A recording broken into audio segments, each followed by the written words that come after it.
Good morning, boat building friends. It's good to see you back. If you're new here, welcome. My name is Rick, and my wife Lori and I are building a 31-foot diesel trawler in our backyard.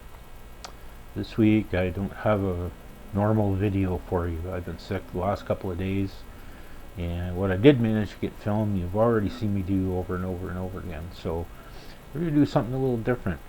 So go get yourself a coffee, sit, get comfortable, and we'll get started. Before we go any farther, don't forget to click the like button, subscribe to our channel, and ring the little bell and you'll get notified every time we publish a new video. So here we go. Now think about this for a while, and it goes back to some of the frequently asked questions that we all get when we build a boat.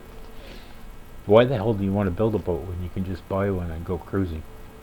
Well, that's a real tough one to answer. For some of us, it's a lifelong passion. For others, it's a means to, or a way to a means to get out there on the water. And quite often the fun is in the journey, not necessarily the destination. So anyways, that's, no one will probably ever give you the same answer twice on that one. Neither will I. So you've decided you want to build a boat. Well, where should you start? I guess the first thing to consider is the type of boat that you want to build, and or design yourself and build. That's fine.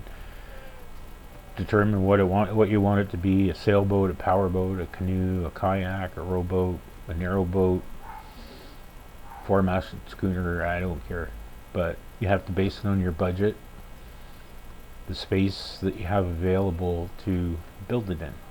A lot of pre-work goes into this. If this is your first time boat, then you're going to go right back to the basics.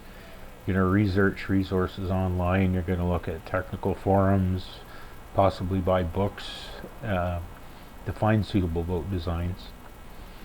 But if this is your first one, you should opt for a simple design, especially if you're new to boat building. I was new to boat building and I didn't start with a simple design, and I bit off way more than I can chew, and I admit that, but you learn as you go. Every job you do is an opportunity to learn, so we took it in stride. One of the things that I see a lot of guys don't do is take the time to learn the terminology and the construction techniques, and that makes it hard when you're interacting on forums or Facebook or Reddit or wherever, so that other people out there who are willing to help you can understand what it is that you're trying to achieve. So you don't have to become a naval architect. You just need to learn bow, stern, port, starboard, frame, stringers, runners, decks and deck heads, bulkheads, all that other kind of stuff. Invest in quality tools and materials. Now, for the home gamers, I would think that things like fine sanders that cost in the many hundreds of dollars will probably do a good job and last you a lifetime if they're taken care of. But for guys like me, I'm sort of at the DeWalt rigid level of home gamer tools, and that's fine. Just understanding that at the end of your project they're probably going to be scrap.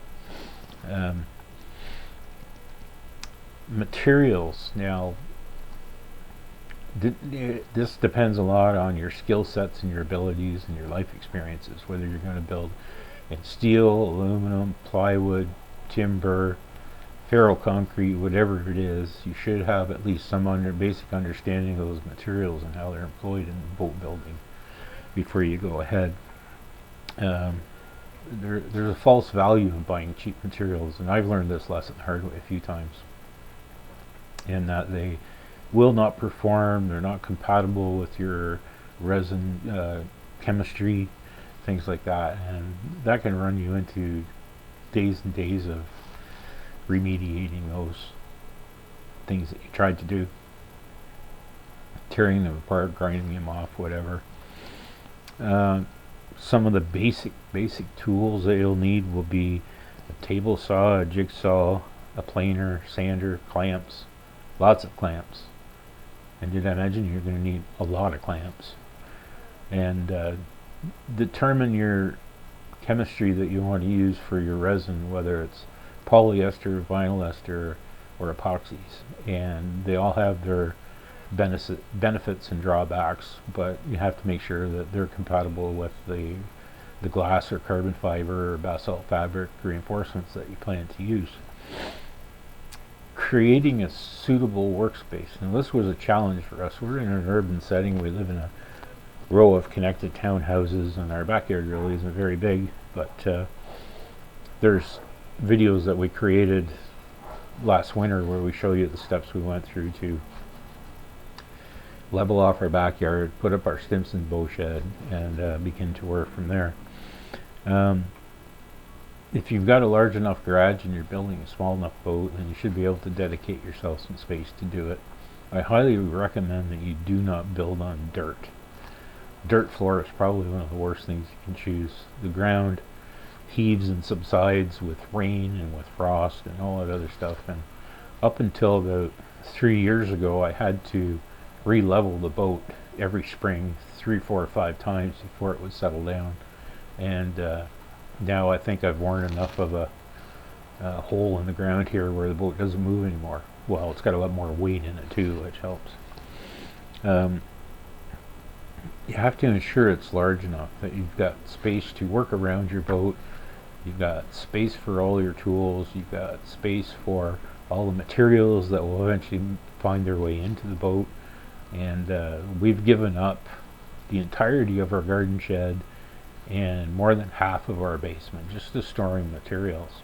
Developing a project timeline, well, initially I thought that our little project would take 5 years, and this is year 13, so anyways, that estimate went right out the friggin' window, and there was a lot of factors involved in that.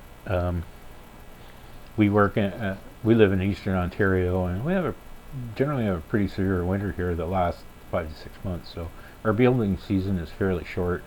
The Stimson bow shed, as big as it is impractical to heat in the winter time, but once I was able to get the cabin sides and top up, I can warm that area and come out and work in that area, and that's fine. If you live in a place where it's warmer, then you may have a 12-month building season, which means your project is going to come a lot faster.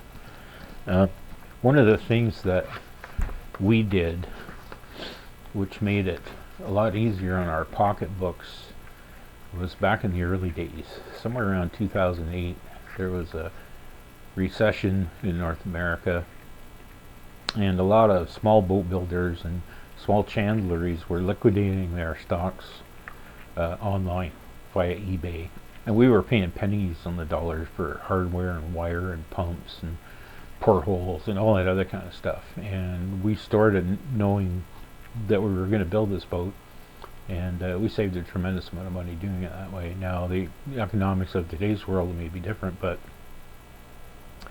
if you're building a one-off boat and you're going to be paying full retail price for equipment, you have to shop carefully, and that's where I really like the AI tools that are built into the browsers nowadays, because they can find you the best price on stuff pretty much anywhere. And there are now things like Amazon, which didn't exist when I started, and Temu and AliExpress and all that other kind of stuff, so you can save a lot of money on hardware, gewgaws and gizmos and gadgets and stuff like that. One of the things that I really found that I ignored for quite a while was balancing my boat project work with life's responsibilities. And it's a commonly understood concept that when you tackle a project, especially as one as large as this, and I know guys are building much larger than this, and they all have this same issue of balancing their project work and their life's responsibilities, dealing with family and friends and life events and tragedies and celebrations and all that other kind of stuff. So you have to be flexible enough to move with the tide and be able to adjust your project plan accordingly. Safety is one of the topics that a lot of people don't like to talk about, but some of us take a more conservative approach to it, some of us take a more liberal approach. I'm pretty much more liberal, loosey-goosey. I'll grab the dust mask and glasses if they're within arm's reach, but if not, I'll cut the piece of wood with them. And those are personal risks that you have to assess, but ultimately you're responsible for your own safety. This isn't an OSHA workspace, and nobody is here supervising you, so that's just the way it is. So one of the other things that I don't do is I'm not a neat worker. I haul materials in, I hack them up, I drop my tools, and I walk away from the job, and I don't clean up after myself, and that will eventually come back to haunt you. You're tripping over stuff, you can't find things that you know you have, blah blah blah. So work neat, work carefully, take your time.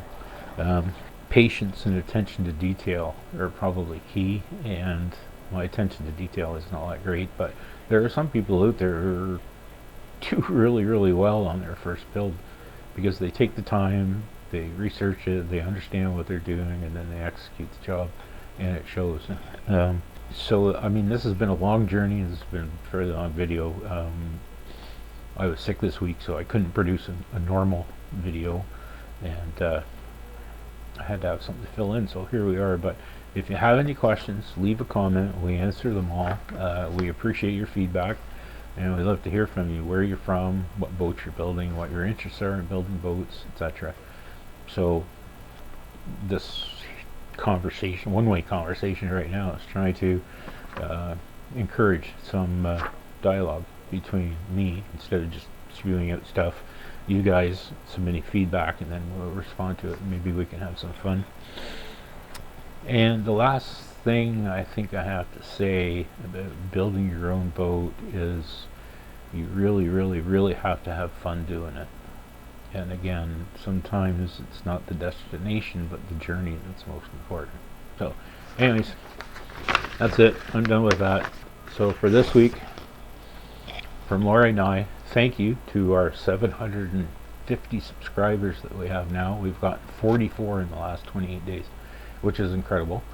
The short format videos are doing really well, and I think we're steering a few more people towards the longer formats, such as this one, which is great. So if you're one of those new subscribers, welcome aboard. Thank you very much for subscribing to our channel. And for everyone else, if you're not subscribed, hit the subscribe button. We're trying to get 1,000. It's not that we expect to ever make any money off of YouTube. It's just one of those goals that we set that helps encourage us to keep going with the videos, and keep going with the build, and moving things forward. And we're meeting some very cool people along the way, and we'll hope you be one of them. So anyways, from Laurie and I, thank you for visiting. Cheers.